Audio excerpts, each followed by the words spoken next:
मेरे प्रिय, सुबह तुम जैसे ही सोकर उठे मैं तुम्हारे बिस्तर के पास ही खड़ा था। मुझे लगा कि तुम मुझसे कुछ बात करोगे।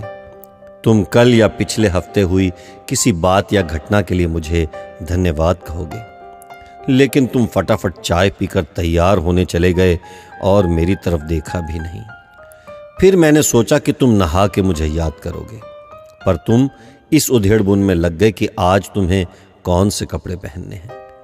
फिर जब तुमने ऑफिस जाने के लिए ट्रेन पकड़ी तो मैं समझा कि इस खाली समय का उपयोग तुम मुझसे बातचीत करने में करोगे, पर तुमने थोड़ी देर पेपर पढ़ा और फिर खेलने लग गए अपने मोबाइल से, और मैं खड़ा का खड़ा ही रह गया।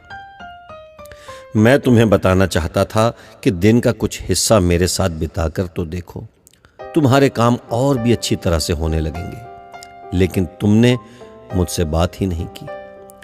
एक मौका ऐसा भी आया कि जब तुम बिल्कुल खाली थे और कुर्सी पर पूरे 15 मिनट यूं ही बैठे रहे, लेकिन तब भी तुम्हें मेरा ख्याल नहीं आया।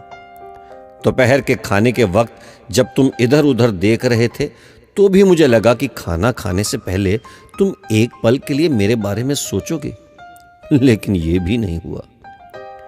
दिन का भी काफी समय बचा था। मुझे लगा कि शायद इस बचे समय में हमारी कुछ बातचीत हो जाएगी, लेकिन घर पहुंचने के बाद तुम रोजमर्रा के कामों में व्यस्त हो गए, और जब वो काम निबट गए तो तुमने टीवी खोल लिया और घंटों तक टीवी देखते रहे। देर रात थक कर तुम बिस्तर पर सो गए। मेरा बड़ा मन था कि मैं भी तुम्हारी दिनचर्या का हिस्सा बनूं, कुछ वक्त तुम्हारे साथ बिताऊं, तुम्हारी कुछ सुनूं, तुम्हें कुछ सुनाऊं, कुछ मार्गदर्शन करूं तुम्हारा, ताकि तुम्हें समझ आए कि तुम किस लिए इस धरती पर आए हो और किन कामों में उलझ गए हो। लेकिन तुम्हें समय ही नहीं मिला और मैं मन मार कर ही रह गया। मैं तुमसे बहुत प्यार करता हूं।